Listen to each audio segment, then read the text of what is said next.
Hey folks, we're back with the second half of that financial arrangements video that I mentioned in the previous one. This time we're going to talk about ATMs and some of the steps that you need to take in order to make sure that you don't run afoul of them and end up messing up your vacation. This first thing is going to sound a little bit odd, and it may sound like I'm making a lot of noise about nothing. And I would agree, except for the fact that I've actually seen this happen and I've seen the impact that it's had on people's vacations. So, as odd as this may sound, step number one is when you're making a withdrawal from an ATM, you need to take your money and your card out of it quickly. And, and I know that just seems so obvious, but I mean, do it quickly, like within a second or two. It'll hand you the money. Some of them, by the way, will dispense funds in US dollars, which is kind of interesting. It's not really germane to this comment, but anyways, so it'll give you the money, and then it'll print out a receipt, and then it'll hand your card back. And I've seen people take the receipt and start looking at it and just be like, oh, so that's what the rate of exchange is. Well, is that really correct? I don't know. So am I supposed to get that much? And something. Whatever. And while they're doing this, the machine is going beep, beep, beep, beep, beep. And there's only so many beeps that'll go by before your money and your card are gone. And, that can be really annoying if you're in the process of withdrawing money in order to pay for your plane ride to your next destination or for your bus ride or whatever the case may be. And I mean, if you're in a larger town and you're using an ATM that's connected to a branch of a bank, it's not so much of a big deal because you can go in the next day, take your ID with you and say, hi, yes, my card was eaten by the machine yesterday and I need it back. And, it'll take half an hour out of your life to get your card back. But even that, I mean, it can be a big problem if, as I said, you were taking that money out because you were about to use it to leave that town and go on to the next part of your vacation. Where it's a real problem is if you're using an ATM that's not connected to a bank branch, because that machine may not be serviced for as many as 2 or 3 or 4 days. And that'll mean that you either have to take extraordinary measures to get funds some other way, have them sent to you via wire transfer or Western Union or something, or have somebody fly in another card for you, or I don't know. But it'll certainly take the shine off your vacation. And I say, talk about the scenario where looking at the receipts, because I've seen it happen. I was in this little town called Montezuma, and there's this woman standing there, boop, boop, boop, boop, boop, whatever, did the thing.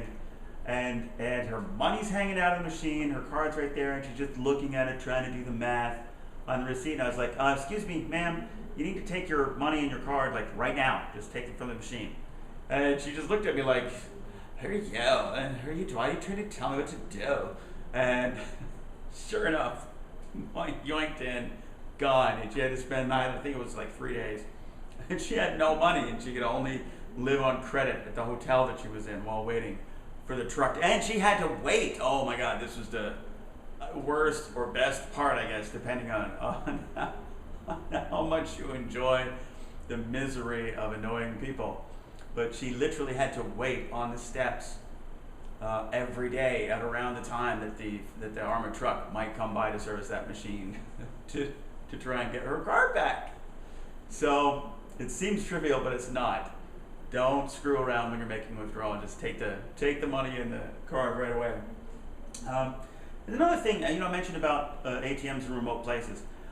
This country is a pretty good network of ATMs, and they work well. Chances are 95, who knows, almost 100% that you'll be able to use your debit card here, certainly your credit cards. But in remote locations, those ATMs will run out of money, and you'll go to use the machine. Actually, it's in that same town, because I lived there for like 3 months or something anyway, so I was watching somebody else going, I don't understand, it says insufficient funds, and I watched, once or twice, and finally I was just like, all right, I'll take pity on them. And I just kind of leaned over and was like, it's not that you have insufficient funds, it's that the machine has insufficient funds. So So anyways, if you're getting low on cash in hand, and you know you're spending $100 or $200 a day, and you're down to, whatever, $100, $200, don't wait until you're down to your last 20 before you go and try to make a withdrawal. Just do it in advance, because otherwise you can find yourself in a situation where you've got to, hire a taxi to take you to the next town in the hope that that machine will work and you can get money from that, which will then allow you to pay the driver to take you back. And it can be a little bit dicey, because if that machine doesn't work, then you got a long walk, and it can just be kind of awkward. So basically what I'm saying is plan ahead a little bit, especially if you're in a remote area using ATMs that are not connected to an actual bank branch. The final two things that gets really, this is a big one. I almost forgot this, which would have been terrible. If you're trying a transaction at an ATM and it doesn't work, and you're like, oh, maybe I entered my PIN number wrong. Okay, fine, whatever, do it again. If it doesn't work again, you're like, oh, maybe I should try a lower amount of money or something, lower withdrawal amount. Go ahead. But if a transaction fails 4, 5, maybe 6 times, that ATM is going to eat your card. And it does it for a very good reason, which is that there's a lot of petty theft down here. I'm going to do another video about that in response to a lot of questions that we've gotten from people. But there's a fair amount of petty, small theft here, which ends up involving wallets of purses and whatever. And they don't want people going in there and just randomly entering PIN numbers in the hope that they will stumble onto a PIN and be able to drain a bank account. It makes perfect sense. So if you try a transaction 2, 3 times and it doesn't work, don't try it again.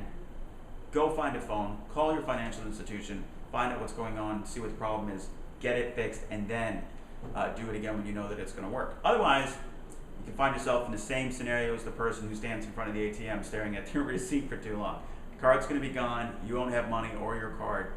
It could screw up your vacation. Although, as I said, if you have another card, it really won't matter that much. You can maybe have the first one canceled or have it destroyed and just move on with your vacation. But anyway, so finally, I want to say talk to your bank, because this is a video about ATMs. Before you leave, talk to your bank about what the ATM fees are for international withdrawals. This can be very different from the amounts that they charge you for local ones. And I have to say, it's a bit of a pet peeve of mine that the percentage of people, especially in North America, that will incur a $2 or $3 ATM fee to make a purchase of $5 or $6. I just think that's just crazy. If you have that much money that you don't need it, that you can just throw $2 or $3 away every time you buy something, then please, just throw it over here. I'll take it. I mean, when I make a withdrawal, I take the maximum amount that I can take out of the ATM, just for the simple fact that for me it's maybe $6 or something, and I'd rather have that $6 for a $500 withdrawal as opposed to $6 for a $50 withdrawal, because do the math, I have to do $10, $50 withdrawals, it's $60, and I'm getting nothing for that $60 other than the convenience of getting my own money. And the reason why I say check on the international ATM withdrawal rates is because it'll almost certainly be substantially higher than what you pay in the country where you're from, whether it's the U.S., Canada, Europe, wherever. It's not, and then on top of that, whichever bank owns the ATM here that you're making the withdrawal from is also going to charge you a fee to make that withdrawal. So you could be very close to $6, $8, $10, even $12 per ATM withdrawal. So I only say that to say plan ahead a little bit. If you know you're going to need $300, $400 over the next 2 or 3 days, just take it out all at once and save yourself wasting $20, $30 on withdrawal charges for no real reason. That's about it in terms of what we have to say with regards to ATMs. These comments, this information that I'm sharing with you right now is a result of emails and questions that people who've been watching these, and also our clients from our vacation rental property company have sent to us. So feel free to get in touch and make all the comments that you want to underneath this video. If you have any questions about traveling down here, don't hesitate. Send us an email, and I'll be happy to give you an answer. Hope this helps, and we'll chat again soon. Bye-bye.